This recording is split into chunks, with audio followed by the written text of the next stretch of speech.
श्री स्वामी समर्थ सद्गुरू भक्त हो. श्रावणातील प्रवचनेच्या शृंखलेत तुम्हा सर्व स्वामी भक्तांचं, सद्गुरू भक्तांचं स्वामीमय स्वागत. आज श्रावण महिन्याचा 30वा दिवस आणि आपल्या या 2022च्या प्रवचनेच्या शृंखलेचा सुद्धा शेवटचा दिवस. 30 दिन कैसे निकल गए मालूम भी नहीं पड़ा और आज 30वें दिन पे हम इस श्रावण की प्रवचन की ये श्रृंखला जो है उसका आखिरी दिन आज हम प्रस्तुत कर रहे हैं. मंडळी, स्वामी भक्त, सद्गुरू भक्त हो, श्रावणातील प्रवचनेच्या शृंखलेचा खरा अर्थ हाच असतो.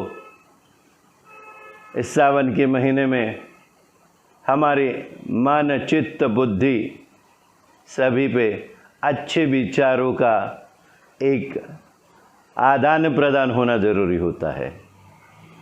श्रवण, पठन, ध्यान और जप जाप्य करके इस श्रावण महीने को हम पावन बनाने की कोशिश करते हैं. अच्छे विचारों का आदान प्रदान जब हम करते हैं तो हमारी सोच पुख्ता हो जाती है. आपल्या विचारांची ठेवण मजबूत होते. सद्विचार, चांगले विचार, सत्संग हे श्रावणातल्या प्रवचनेच्या शृंखलेचं खरं महत्त्व आहे. अनेक वेळेला आपण अनेक विचार ऐकतो, अनेक प्रवचनं, कीर्तनं आपण पाहतो, आपण स्वतःसुद्धा भजन कीर्तन करतो. पण प्रत्येक वेळेला आपल्याला त्या गोष्टींचा गूढार्थ आपल्याला कळत नाही किंवा आपल्याला सांगणारं कोणी नसतं. म्हणूनच नाथस्वामी भक्त परिवार गेल्या 3 वर्षापासून, हे 4थं वर्ष आहे, आपण ही श्रावणातील प्रवचनाची शृंखला करत आहोत. यावर्षी आपण धनकवडी निवासी श्री शंकर महाराज यांच्या चरित्रावर हे प्रवचन बेतलं होतं, आखलं होतं. साक्षात शंकर महाराजांचा आदेश, श्री स्वामी समर्थांचे आशीर्वाद, अशा रीतीने आपण गेले 29 दिवस आणि आज हा 30वा दिवस आहे. सर्व भक्त, सर्व जे कोणी सद्गुरू भक्त किंवा सेवक सेविका या प्रवचनाच्या शृंखलेत जे जे शंकर महाराजांनी, स्वामी समर्थांनी आपल्याला दिलं ते खऱ्या अर्थाने त्यांच्या आयुष्यात उतरू देत. सर्वांना स्वामी आशीर्वाद लाभू देत. याच छानशा विचाराबरोबर आज आपण महत्त्वाचा टप्पा आपल्या प्रवचनातला घेणार आहोत. शंकर महाराजांनी कालच्या अध्यायात आपण पाहिलं, हमने कल के अध्याय में देखा, शंकर महाराज ने एक अंदेशा दिया है कि अभी वो समाधि लेना चाहते हैं. श्री शंकर महाराज अक्कलकोट स्वामी महाराजांची पुण्यतिथी मोठ्या उत्साहाने साजरी करत, अनेक भक्तांना घेऊन मोठ्या उत्साहाने पुण्यतिथी उत्सवात ते रंगून जात असत. श्री शंकर महाराज अक्कलकोट स्वामी महाराज जो है, उनकी पुण्यतिथि बड़े उत्साह के साथ मनाते थे. अनेक भक्तों को लेकर उत्साह से वो पुण्यतिथि के उत्सव में खुद रंग जाते थे. उत्सवातील अनेक कामे महाराज स्वतः करीत असत. इस उत्सव में बहुत सारे जो काम है वो महाराज खुद करते थे. आपण महाराज म्हणून कधी ते शांत बसत नसत. वो खुद महाराज है, गुरु है, ये सोचकर वो कभी शांत नहीं बैठा करते थे. अनेक भक्तांना ते प्रसाद वाटत असत. सर्वांच्या बरोबर आपणही काम करत असत. अनेक जो भक्त है उन्हें वो प्रसाद बांटा करते थे और सबके साथ खुद भी काम में जुट जाते थे. अक्कलकोट स्वामी महाराज यांचेबद्दल त्यांच्या मनात नितांत आदर होता. श्री स्वामी समर्थ अक्कलकोट महाराज जो है, उनके लिए शंकर महाराज के मन में आदर भाव था. गावोगावी उत्सवाची प्रथा सुरू करून ते लोकांना परमार्थाची सवय लावत असत। गांव गांव घूम के शहर शहर घूम के लोगों को, भक्तों को उत्सव की प्रथा वो शुरू करके परमार्थ की आदत डाल देते थे। श्री शंकर महाराज अनेक भक्तांना सांगत असत की श्री स्वामी समर्थ अक्कलकोट महाराज यांची सेवा करा म्हणजे ती मला पोचेल। शंकर महाराज सारे भक्तगण जो है उनको कहते थे आप श्री अक्कलकोट स्वामी समर्थ की सेवा करो। सभी ने अक्कलकोट स्वामी समर्थ की सेवा अगर की तो वो मुझ तक पहुंच जाएगी। जब स्वामींची सेवा कराल त्यावेळी मी तेथे आहे। जब आप श्री स्वामी समर्थ की सेवा करोगे तब मैं वहाँ पे रहूँगा ही। त्यांची केलेली सेवा माझ्यापर्यंत पोचू शकेल। उनकी सेवा आप करेंगे वो सेवा मुझ तक पहुँच जाएगी। सबसे बड़ी बात है ये, श्री शंकर महाराज अपने जिनको गुरु मानते थे उनकी सेवा करने से, उनकी पूजा करने से, उनकी आराधना करने से वो मुझ तक पहुंच जाएगी। ये उन्होंने सबसे बड़ी पते की बात बताई है। सगळ्यात मोठी गोष्ट आहे।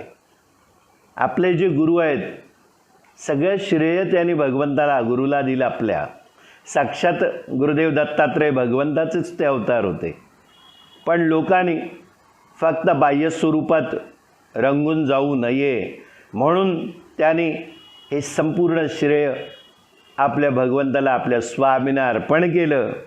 महाराज स्वतः भक्तांना सांगत असत की बाह्य शंकराला भूलू नका, आंतरिक शंकराला ओळखा।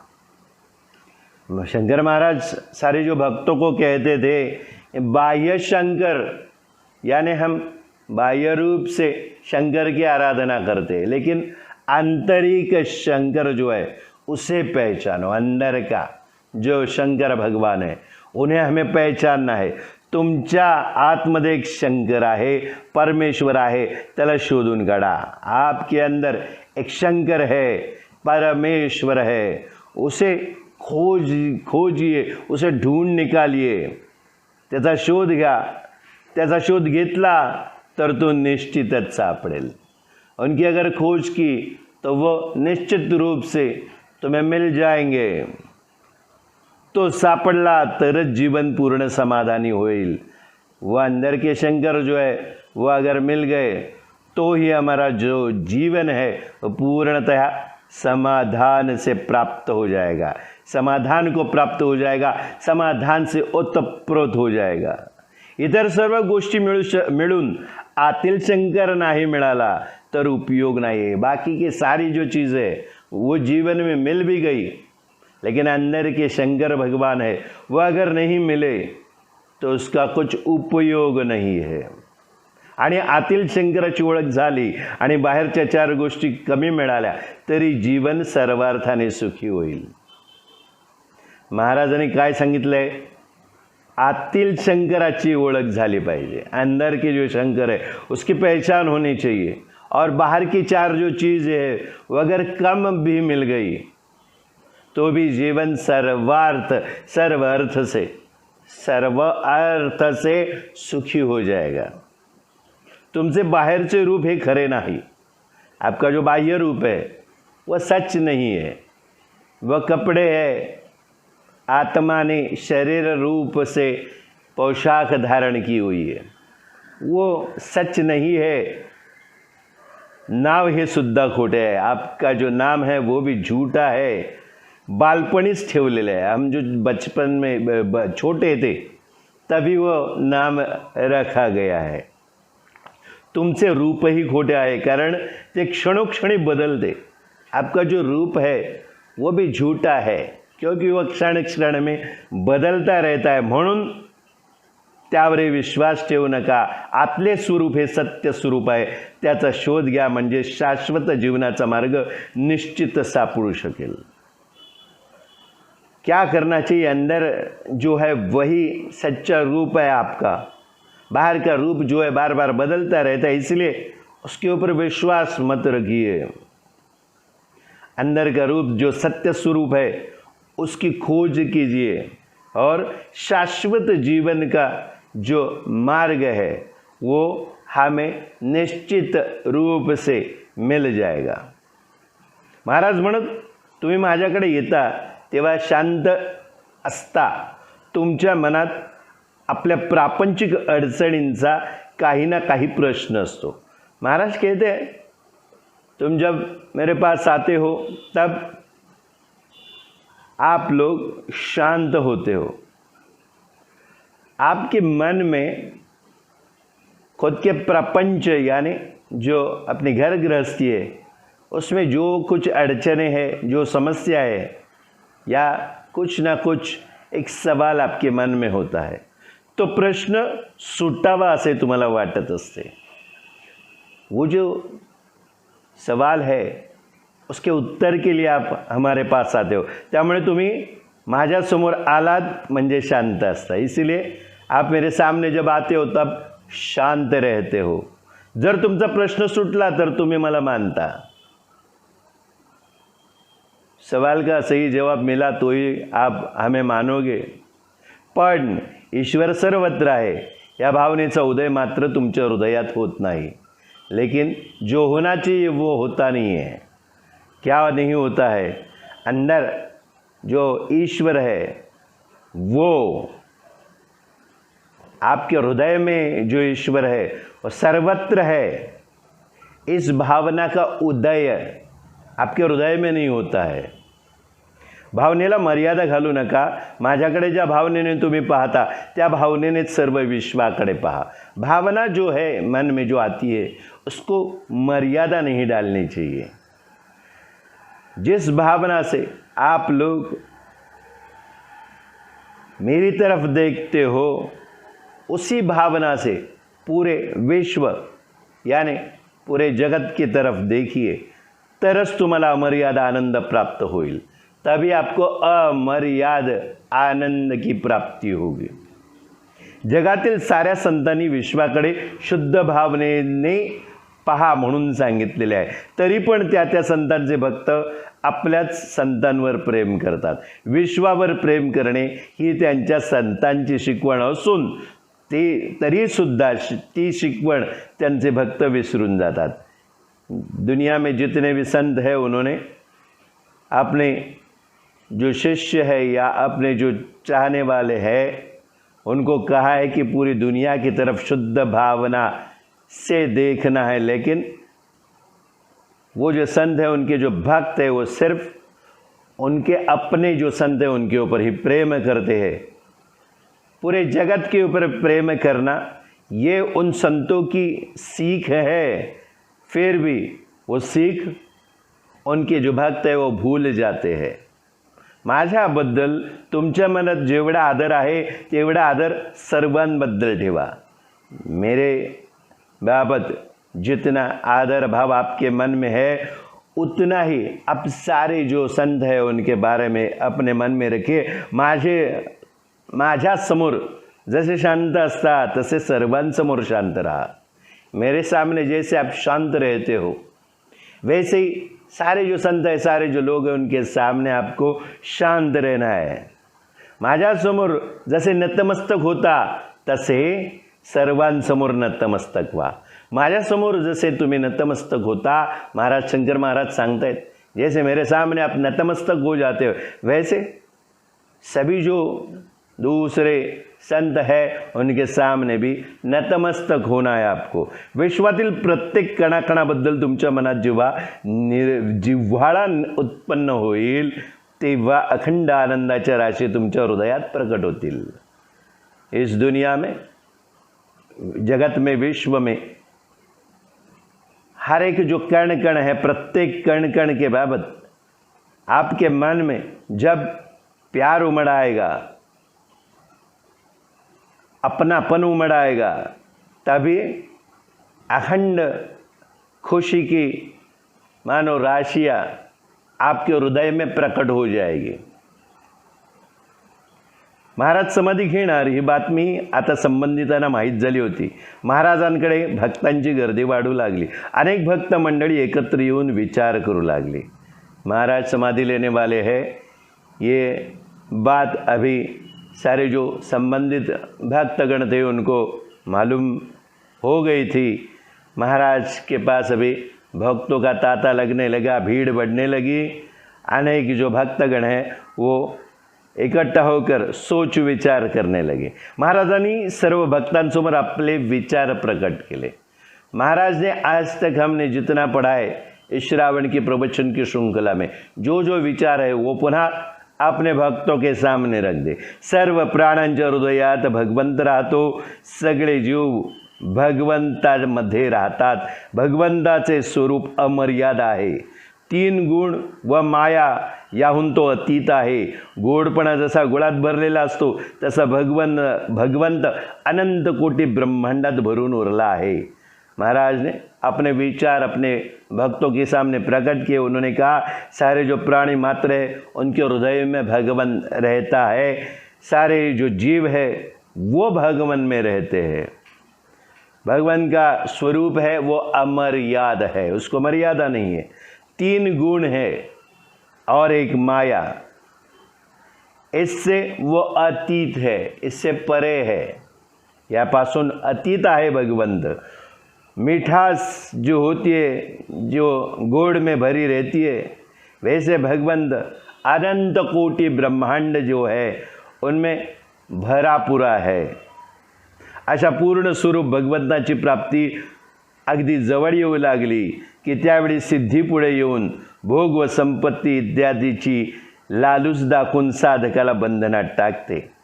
आपण याच प्रवचनात सिद्धींबद्दल जो विषय घेतला होता त्याच्यात महाराजांनी जे सांगितलं त्याचं सार स्वरूप पुन्हा एकदा महाराज सांगतात. जो सिद्धियों के बारे में, जैसे हम भगवत की आराधना करते और भगवत के पास पहुंचने वाले रहते तो भगवान के द्वार पर दोनों तरफ रिद्धि और सिद्धि खड़ी रहती है. वो अपने दिलो दिमाग पे छा जाती है और हम उस तरफ मुड़ जाते हैं, उनके पीछे भागते और भगवत की प्राप्ति हमसे रह जाती है. महाराज ने यही इधर बताया, जब पूर्ण स्वरूप भगवंत की प्राप्ति नज़दीक आने लगती है तो उस वक्त सिद्धि आगे आ जाती है और भोग संपत्ति की लालसा हमें दिखाती है और वो जो साधक हम जो होते हैं उनको बंधन में जकड़ देती है. खरोखरच सिद्धि घातक आहेत. सिद्धि जो है सचमुच घात कर देती है. जे भगवंताचे आत्मसुख जाणत नाहीत तेच अखेर सिद्धीला बळी पडतात. जो भगवंत का आत्मसुख जो जानते नहीं है वही आखिर में सिद्धि के बली चढ़ जाते हैं.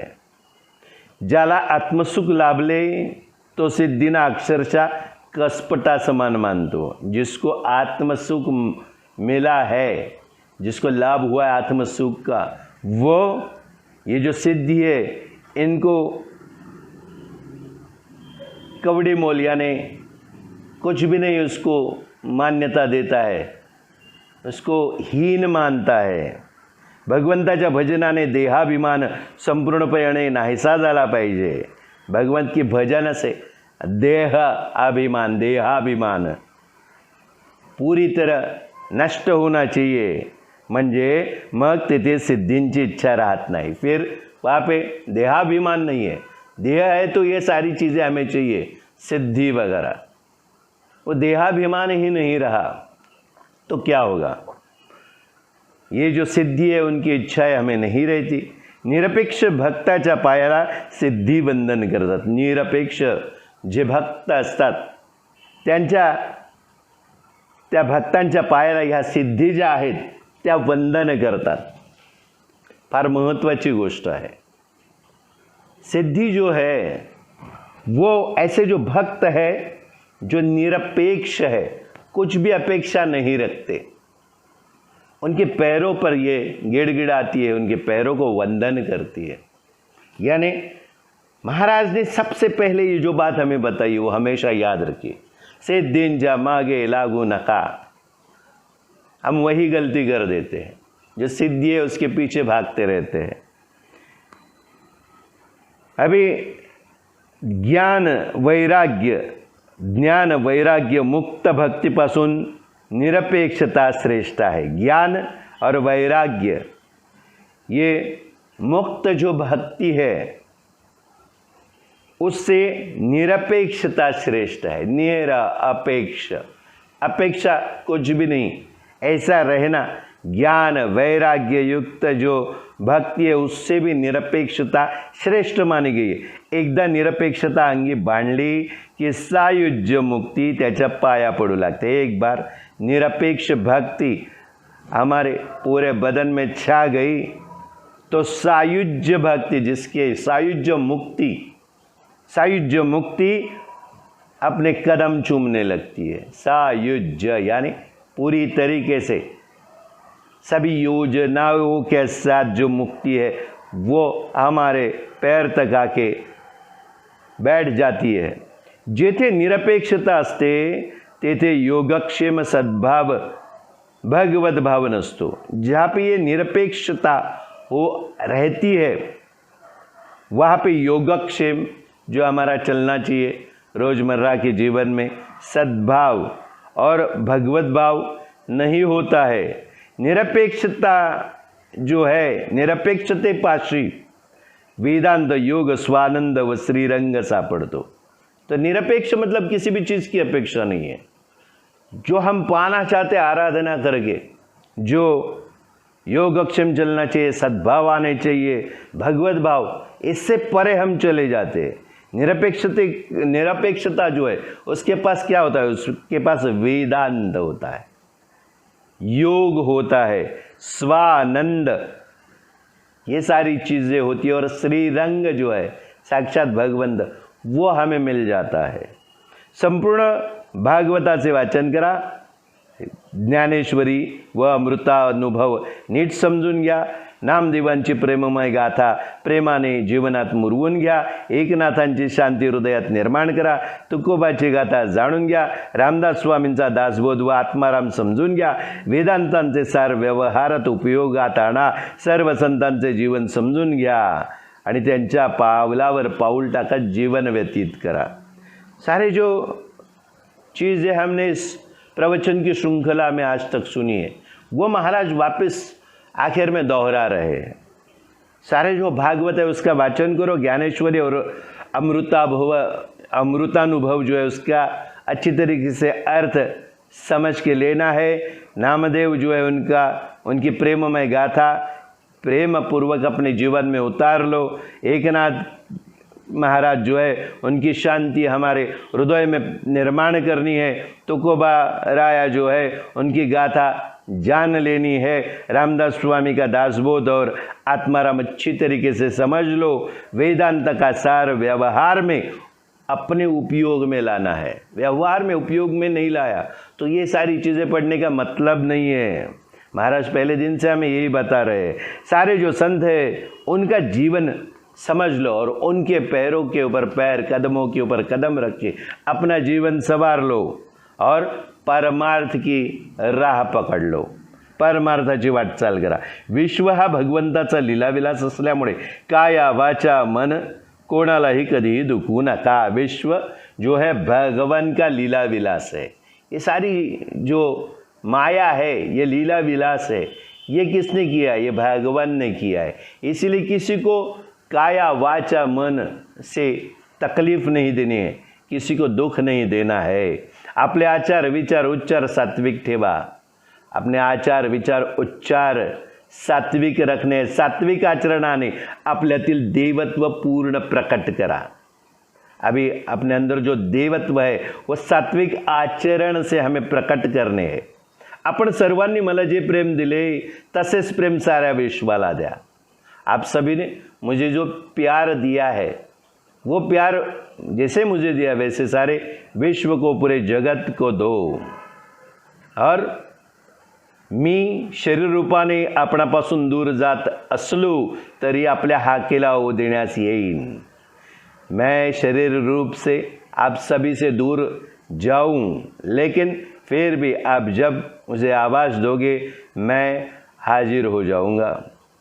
श्री समर्थ अक्कलकोट स्वामी महाराजांची सेवा करा।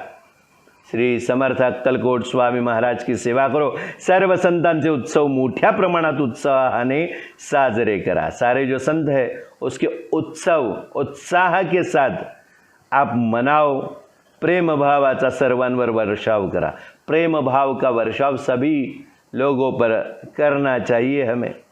सर्वांचे जीवन अखंड आनंद प्राप्त हो ही भगवंता चरणी प्रार्थना। शंकर महाराज ने अपने जो भक्तगण है उनको जाने से पहले, समाधि लेने से पहले पूरे जीवन में उन्होंने जो जो अपने भक्तों को दिया उसका सार यहाँ पे दे दिया है। जो इस प्रवचन की श्रृंखला में हमने एक एक दिन अच्छी तरीके से उसको अभ्यास किया है और एक एक चीज़ हमने खोलकर आपके सामने रखी है। वही शंकर महाराज की सीख वो उन्होंने अपने भक्तों के सामने दोहराई है।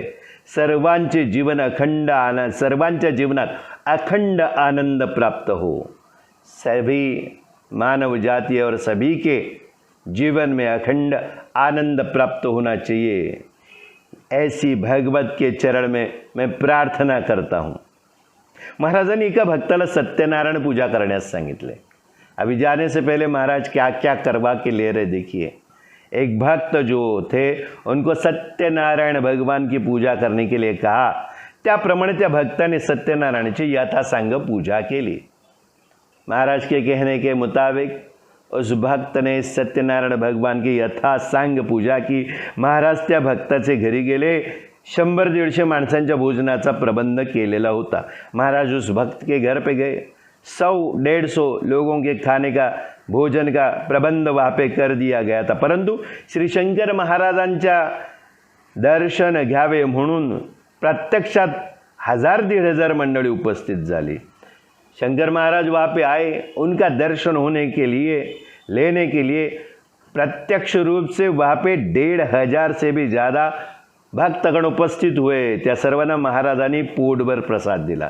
सारे जो भक्तगण थे, जहाँ पे 100-150 लोगों का भोजन तैयार था, 1000-1500 लोग, सारे जो भक्तगण हैं उनको महाराज ने पेट भर कर प्रसाद दिया। सत्यनारायणाच्या पूजेमुळे महाराजांची अनेक भक्तांची गाठभेट झाली। महाराज ने ये सारी चीज़ें पहले सोच के रखी है। देखिए, सत्यनारायण भगवान की जो पूजा होती है उसमें हमें प्रसाद लेना ही चाहिए, ऐसी मान्यता है। और यहाँ जिस सत्यनारायण भगवान की जो पूजा है उसमें साक्षात शंकर महाराज उपस्थित होने वाले हैं। तो सारे जो उनके भक्तगण हैं उनको मिलने के लिए वहाँ पे इकट्ठा हो गए। सत्यनारायण पूजा की वजह से बहुत सारे जो लोग हैं वो भक्तगण हैं उनकी महाराज से भेंट हो गई। एक दिवस महाराज ढेकणे मामांच्या घरी आले। तिथे काही भक्तांना महाराजांनी आवर्जून बोलावले होते। एक दिन महाराज ढेकणे मामा जो है उनके घर पर आए। वहाँ पे कुछ भक्तों को उन्होंने जानबूझकर बुलाया था। महाराज स्वतः खिचड़ी बनवित होते। महाराज खुद अपने हाथ से खिचड़ी पका रहे थे। कोई मदतीला आले तर मज्जाव करत होते। कोई अगर मदद करने के लिए आए तो उनको वो रोक देते थे। महाराजांनी स्वतः द्रोण भरून सर्वांना खिचड़ीचा प्रसाद दिला। महाराज ने खुद द्रोण जो होते हम प्रसाद जिसमें बांटते हैं उसमें भरकर सभी को खिचड़ी का प्रसाद दिया। भक्तांनी तो प्रेमाने भक्षण केला। सारे भक्तगण जो थे उन्होंने वो प्रेम पूर्वक भक्षण किया, इन्हें ग्रहण किया। महाराजांनी पद्मावतीच्या मंदिराजवळच असलेल्या मालपाणींच्या शेतात उभे राहून येथे मी समाधी घेणार म्हणून सांगितले होते। महाराज ने पहले ही पद्मावती मंदिर के नज़दीक जो मालपाणी जो थे उनके खेत में खड़े रह के मैं यहाँ पे समाधि लेने वाला हूँ ऐसा कहा था। काही वेळेस महाराज तेथील पारावर जाऊन ध्यानस्थ बसत असत। ये भी कल के अध्याय में हमने सुना है कि महाराज उस खेत में बार बार जाते थे और उस एक जो पेड़ था उस पेड़ के तले बैठकर वो ध्यानस्थ हुआ करते थे। आज महाराजांनी स्पष्टपणे सांगितले। आज महाराज ने स्पष्ट रूप से बताया। क्या बताया? वैशाख शुद्ध अष्टमी शके 1869 सोमवारी मी समाधी घेणार। वैशाख शुद्ध अष्टमी शके 1869 सोमवार मैं इस दिन समाधी लूँगा। आता महाराजांनी समाधीचा नक्की दिवसही सांगितल्यावर उपस्थित भक्तांना भडबडून आले। अभी तो महाराज ने समाधि का दिन भी पक्का बता दिया तो सारे जो उपस्थित भक्त गण है उनको रहा नहीं गया, रोने जैसी हालत हो गई। खरं म्हणजे 1930 सालीच महाराज समाधि घेण्यास निघाले होते। हमने पहले भी ये पढ़ा है और महाराज ने बताया था कि हर 17 साल के बाद समाधि का वक्त आता है, दिन आता है। तो 1930 में ही, उससे पहले महाराज ने समाधि लेने के बाबत बात की थी और वो समाधि लेने के लिए तैयार हो रहे थे आणि त्यावेळी भक्तांच्या आग्रहास्तव ते थांबले होते। उस वक्त भक्तों ने उनको आग्रह किया, इसलिए वो रुक गए थे। 17 वर्षांनी म्हणजे 1947 साली समाधी घेण्याचे ठरले आणि आता मात्र महाराज कुणाचेच ऐकायला तैयार नव्हते। उन्होंने उस वक्त ही बताया था 17 साल के बाद ये दिन वापस आएगा, इसलिए आज मैं समाधि ले रहा हूँ।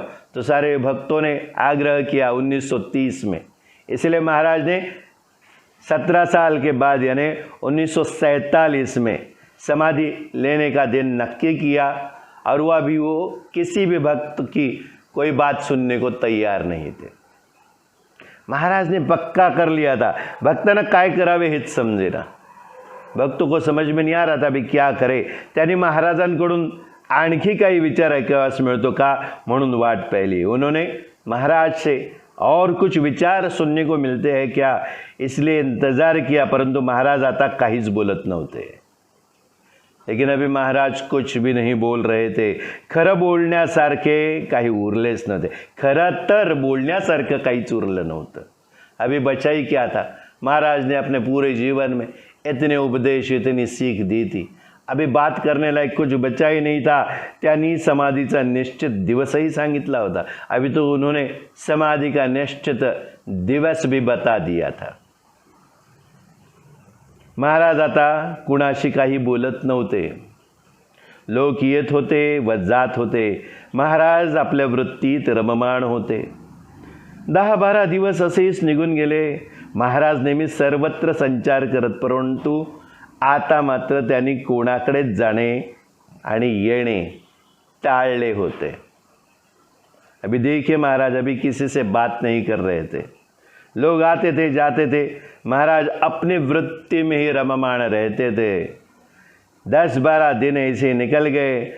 महाराज का सभी जगह पे संचार चलते रहता था, भ्रमण करते रहते थे, लेकिन अभी उन्होंने किसी के पास आना जाना बंद कर दिया था। एका जागीच ते शांतपणे बसून होते। जणू काही त्यांना सुचवायचे होते की आपणास जे कार्य करायचे होते ते पूर्ण झाले। अभी एक ही जगह पे शांति से बैठे थे। ऐसा मानो प्रतीत हो रहा था कि वो सभी लोग को ये समझाना चाहते थे और बताना चाहते थे कि हमें जो कार्य करना था वो पूर्ण हो गया, आता उरली फक्त समाधि। अभी सिर्फ बाकी बचा क्या है, तो सिर्फ समाधि। सप्तमीचा दिवस उगवला। अभी वैशाख शुद्ध अष्टमी कहा था, अष्टमी। अभी सप्तमी का जो दिन है वो उदय हो गया। महाराज उठले, चहा प्याले, थोडा वेळ त्यांनी मौन सोडले व मामींना म्हणाले, छोटीशी गादी घाला, एक तक्क्या ठेवा, मी आता इथे बसणार आहे। अभी महाराज उठे, उन्होंने चाय ली। थोड़ी देर के लिए उन्होंने अपना जो मौन व्रत है वो छोड़ दिया, त्याग दिया और मामी को कहा, छोटा गद्दा लगाओ, एक तकिया रखो, अभी मैं यहाँ पे बैठने वाला हूँ। आता मला कोणाशी काही बोलायचे नाही। अभी मुझे किसी से कुछ बात नहीं करनी है। सिर्फ इतना बता के वो चुप हो गए। आता मला कोणालाही भेटायचे नाही, दारसुद्धा कोणी उघडायचं नाही। अभी मुझे किसी से मिलना नहीं है। तो दरवाज़ा बंद कर लिया और कहा ये दरवाज़ा भी नहीं खोलना है। महाराजांनी सचैल स्नान केलं आणि सांगितल्याप्रमाणे ते अंथरलेल्या गादीवर जाऊन बसले तेव्हा सकाळचे 10 वाजले होते। सप्तमी अष्टमी के दिन उन्होंने समाधि ली। वो दिन उन्होंने मुकर्रर किया था, बताया था। एक दिन पहले सप्तमी के दिन का ये ब्यौरा हम पढ़ रहे हैं। महाराज ने सचेल स्नान किया और जैसा बताया था वैसे ही वो तकिया और गद्दा लगाया था, उसके उस गद्दी पे जाके वो बैठ गए। उस वक्त सुबह के 10 बज गए थे। महाराजांच्या आज्ञेप्रमाणे दार लावून घेण्यात आले। महाराज की आज्ञा हुई तो दरवाजा बंद कर दिया गया। रात्रभर ढेकणे मामा मामी दाराबाहेर उभे होते। पूरा रात भर दिन रात ढेकणे मामा और मामी दोनों दरवाजे के बाहर खड़े थे। पहाटेच्या सुमारास महाराजांचा संदेश आला, पुढील सोय करा, ही आत्मज्योत आता बाहेर पडत आहे।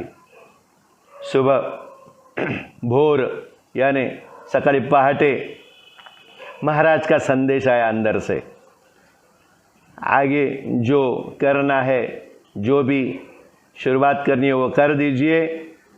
अभी ये आत्मज्योत बाहर निकल रही है, पुढील सोय करा, ही आत्मज्योत आता बाहेर पडत आहे। अष्टमीचा दिवस उगवला। पहाटेच महाराजांकडून आत्मज्योत बाहेर पडत आहे ऐसा संदेश आला। अष्टमी के दिन में सुबह सुबह भोर पहाटेच महाराज की तरफ से संदेश आया था, आत्मज्योत आता बाहेर पडत आहे। श्री ढेकणे मामांनी महाराजांचा संदेश सर्व भक्तांकडे पोहोचवला। ढेकणे मामा जो है उन्होंने महाराज का ये संदेशा सारे भक्तों को पहुंचाया। अनेक भक्त महाराजांच्या अंतिम दर्शनासाठी मामांच्या घरी येऊ लागले। अनेक जो भक्त है मामा के घर पर महाराज के अंतिम दर्शन के लिए आने लगे। महाराजांनी सांगितलेल्या दिवशी समाधि घेतली होती।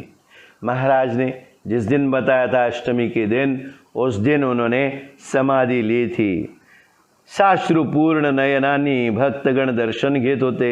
सर्वांचाच कंठ दाटून आला होता।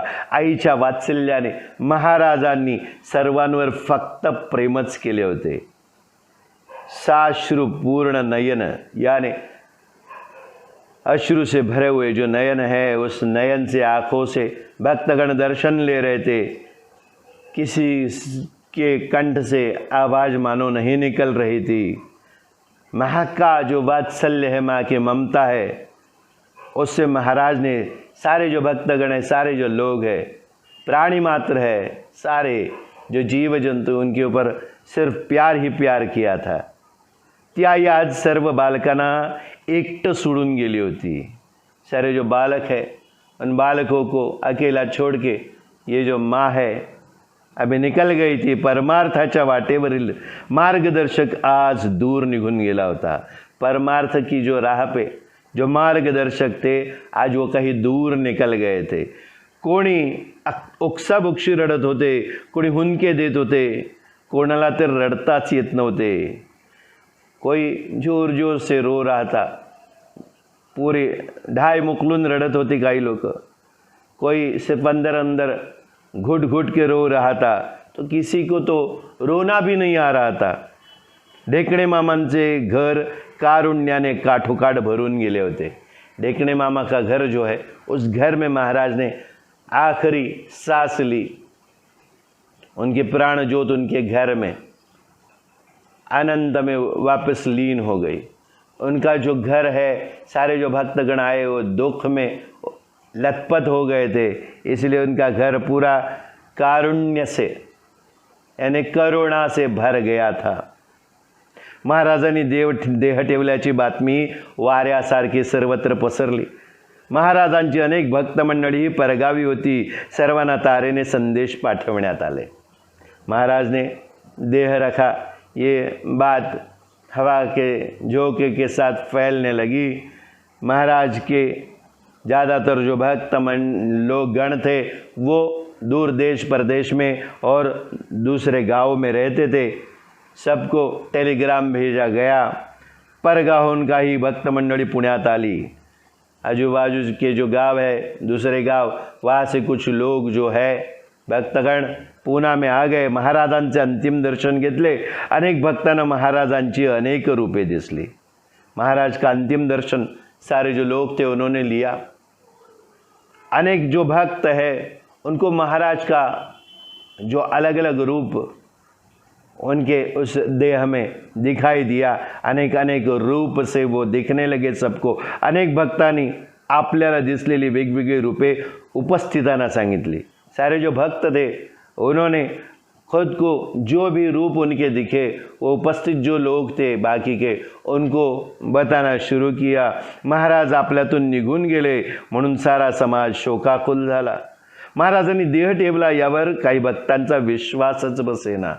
अभी महाराज हमारे बीच में से निकल गए, इसलिए सारा जो समाज है वो शोकाकुल अवस्था को प्राप्त हो गया था. महाराज ने अपना देह रखा है, समाधि ली है, इसके ऊपर भक्तों का विश्वास नहीं बैठ रहा था. महाराजांच्या अंत्ययात्रेत सामील होण्यासाठी बाबू गेनू चौकात मोठा जनसमुदाय एकत्रित झाला होता. महाराज की अंत्ययात्रा में शामिल होने के लिए बाबू गेनू चौक जो है वहाँ पे बहुत बड़ी तादाद में जन समुदाय यानी लोग इकट्ठा हो गए थे. समाधीची जागा महाराजांच्या आज्ञेप्रमाणे पूर्वीच ठरली होती. समाधि की जो जगह है महाराज की आज्ञा से पहले ही पक्की हो चुकी थी. ढेकणे मामांच्या घरातून अंत्ययात्रा निघाली. ढेकणे मामा जो थे उनके घर से अंत्ययात्रा निकली. काका हलवाई दत्त मंदिराजवळ ती थोड़ा वेळ थांबली. काका हलवाई दत्त मंदिर जो है वहाँ पे वो थोड़ी देर रुकी. कधी कधी या दत्त मंदिरात जिवंतपणे महाराज येत असत. इस मंदिर में दत्त मंदिर में कभी कभी महाराज जब थे तभी खुद आके बैठते थे. ग्लोब टॉकीजवरून अक्कलकोट स्वामी महाराजांच्या मठाजवळ येऊन ती अंत्ययात्रा थांबली. ग्लोब टॉकीज जो है वहाँ से फिर अक्कलकोट स्वामी महाराज के मठ के ऊपर मठ के सामने आकर ये अंत्ययात्रा रुक गई. स्वामींच्या मठात महाराज नित्य येत असत आणि भक्तिभावाने दर्शन घेत असत.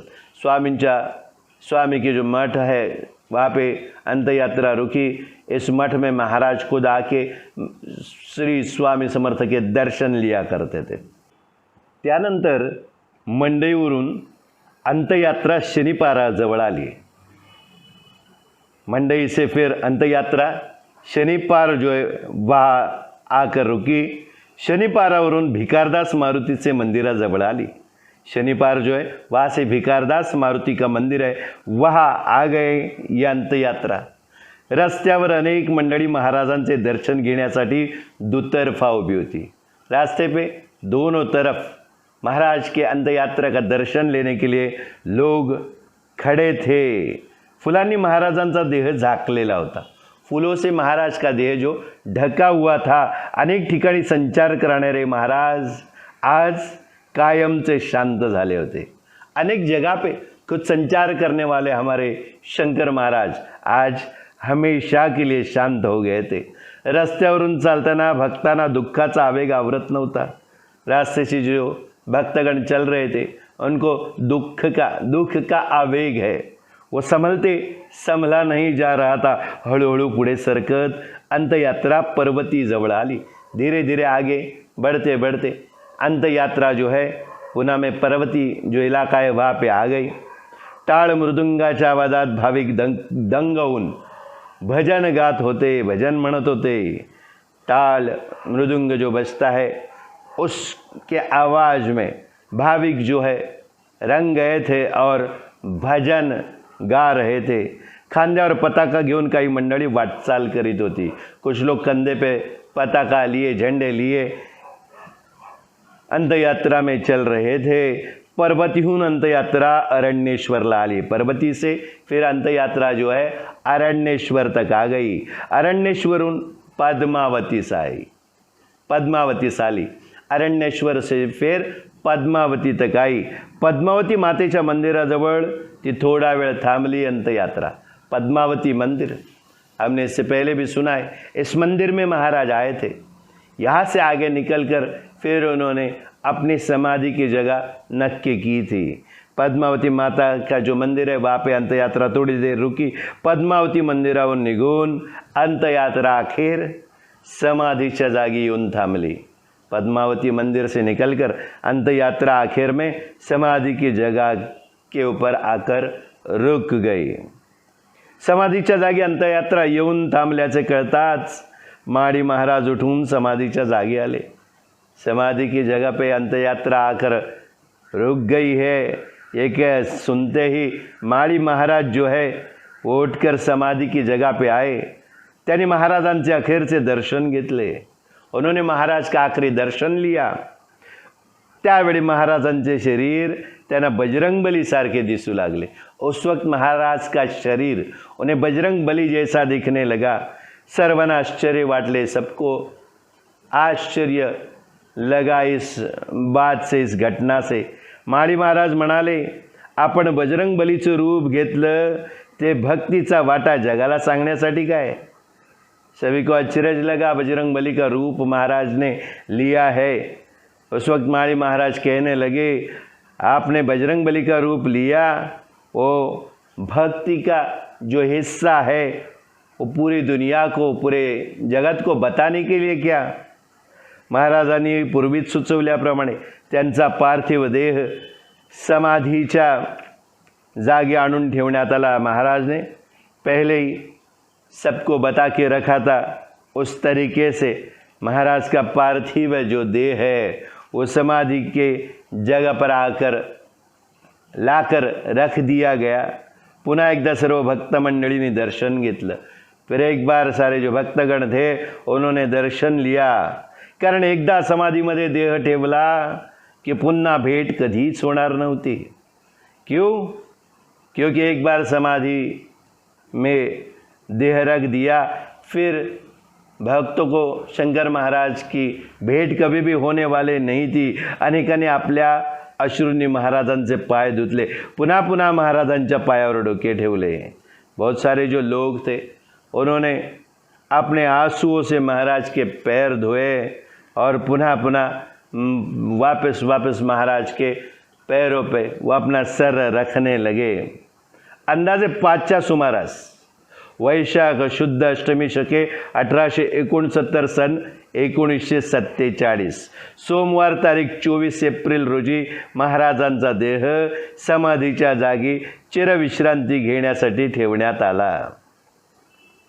करीबन शाम को 5 के करीब वैशाख शुद्ध अष्टमी शके यानी हिंदू धर्म के अनुसार जो शक यानी साल होता है 1869, यानी हमारे अंग्रेजी वर्ष गणना के अनुसार 1947 सोमवार 24 अप्रैल महाराज का जो देह है वो समाधि की जगह पर चिर विश्रांति के लिए रखा गया। योगीराज सद्गुरु श्री शंकर महाराज की जय। या जय घोषात सारं वातावरण निनादून गेलं। सारा जो वातावरण है वह महाराज की जय घोष से पूरा भर गया। आळंदीचे ज्ञानेश्वर महाराज, सोपान काका, जंगली महाराज, माळी महाराज, ओंकारेश्वर व पद्मावती येथील 6 ठिकाणची निर्माल्य समाधीत ठेवण्यात आली। आळंदी जो है वहाँ पे ज्ञानेश्वर महाराज, सोपान काका, जंगली महाराज, माळी महाराज, ओंकारेश्वर और पद्मावती, यहाँ से जो 6 जगह है वहाँ जो निर्माल्य होते हैं यानी भगवान को चढ़ाए हुए जो हार फूल रहते वो निकालने के बाद उसे निर्माल्य कहते, वो समाधि में रख दिए गए। आता त्या मातीच्या समाधीवर असंख्य हार दिसू लागले। अभी उसके ऊपर मट्टी से ढक दिया गया। उस मट्टी के समाधि के ऊपर असंख्य अगणित हार ही हार दिखने लगे, फूल दिखने लगे। महाराज समाधीस्थ झाले होते व बाहेर भक्तांचा नामघोष सुरू होता। महाराज समाधीस्थ हो गए थे और बाहर सारे जो भक्त है उनका नाम घोष चालू था। भाविकांच्या दुःखी मनाला नामाने आधार दिला। भाविक जो भक्तगण थे उनका जो अंदर दुख उन्हें हो रहा था, उस दुखी मन को नाम से आधार मिल गया, सहारा मिल गया। बराच काळ बाहेर नामघोष चालू होता। बहुत देर तक बाहर नामघोष चालू था। जड अंतःकरणाने सर्वजण परत फिरले। भारी अंतःकरण से सारे जो लोग थे वापस अपने अपने घर की तरफ मुड गए.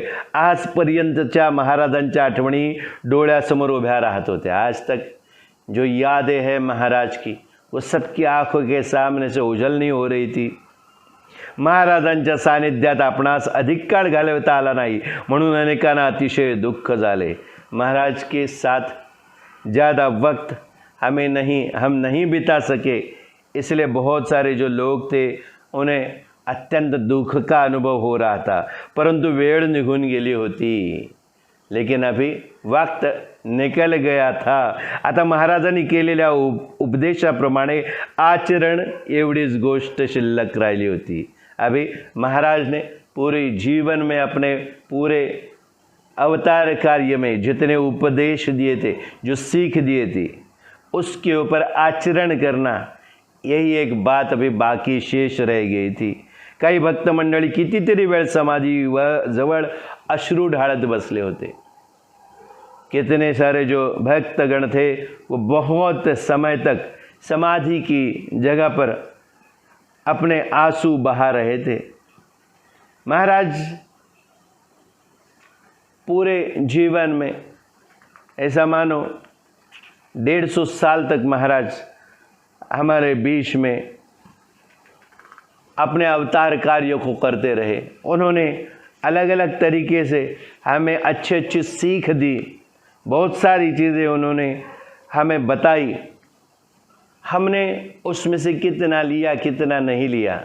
आज इस श्रावण की प्रवचन की श्रृंखला में हमने शंकर महाराज की चरित्र के ऊपर, उनके जीवन के ऊपर, उनके अवतार कार्य, उनकी जो सीख है उसके ऊपर ये प्रवचन की श्रृंखला की.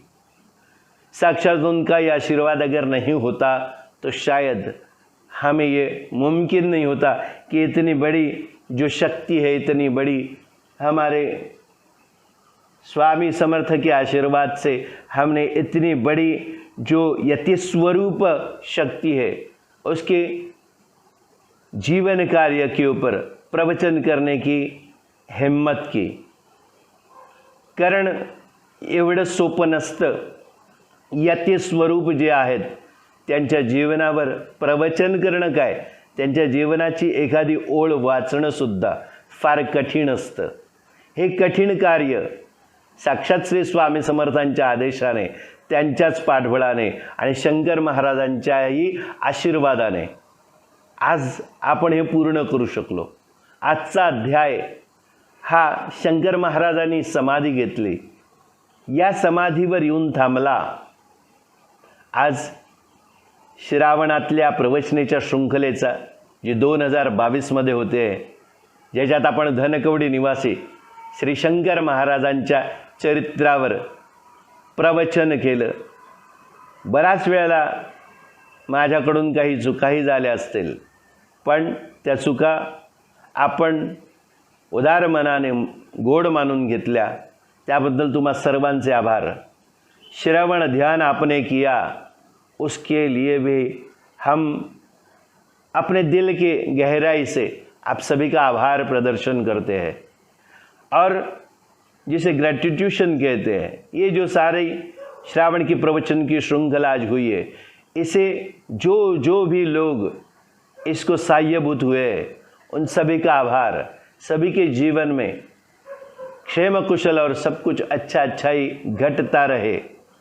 आज ये प्रवचन आपकी तरफ ये जो चल रहा है वो पहुंचाया, उसके लिए ये शूटिंग हो रही है, ये जो सेट लगा है, ये पीछे हमारे साक्षात श्री स्वामी समर्थ गृहमठ में हम यहाँ पे बैठे हैं. ये जो जगह है, हमारे पुत्र चैतन्य, उन्होंने अपने रोज की पढ़ाई से भी वक्त निकालकर ये सारे शूटिंग वगैरह में काम किया है. ये सारी जो है, और आप सभी जो श्रोतागण है, आपने अपना कीमती बहुमूल्य वक्त हमें दिया. सबको स्वामी आशीर्वाद, सबको आभार. और हम दिल से चाहते हैं कि आपके जीवन में जो आप चाहते हैं वो शंकर महाराज श्री स्वामी समर्थ के आदेश से हम आपको हमेशा मिलता रहे. कुठच्याही गोष्टीची कमतरता तुमच्या आयुष्यात पडू नये, याच सुंदर विचाराबरोबर आणि याच स्वामीशीर्वादाबरोबर आज शंकर महाराजांचा हा अध्याय आपण संपूया. श्रावणातील प्रवचनाची श्रृंखला आज इथेच संपन्न होत आहे. श्रावण की प्रवचन की श्रृंखला आज यहाँ पे ख़त्म हो रही है, संपन्न हो रही है. और ये जो श्री शंकर महाराज का जो चरित्र और उनके उपदेश का ग्रंथ है, इसे भी हम आभार प्रकट करते हुए आज आप सभी से विदा चाहते. ऐसी श्रावण की प्रवचन की श्रृंखला हमारा जीवन जब तक है इस भूतल पर, तब तक स्वामी ने हमसे करवा के लिए, यही एक कामना हम मन में रखते हैं. साश्रु नयन से आप और हम आज इस प्रवचन की श्रृंखला को अलविदा कहते हैं. सबको स्वामी आशीर्वाद सर्वाना. स्वामी आशीर्वाद. श्री स्वामी समर्थ, श्री स्वामी समर्थ, श्री स्वामी समर्थ. एक बार आखिर में सभी लोग हाथ ऊपर करके जय घोष करेंगे.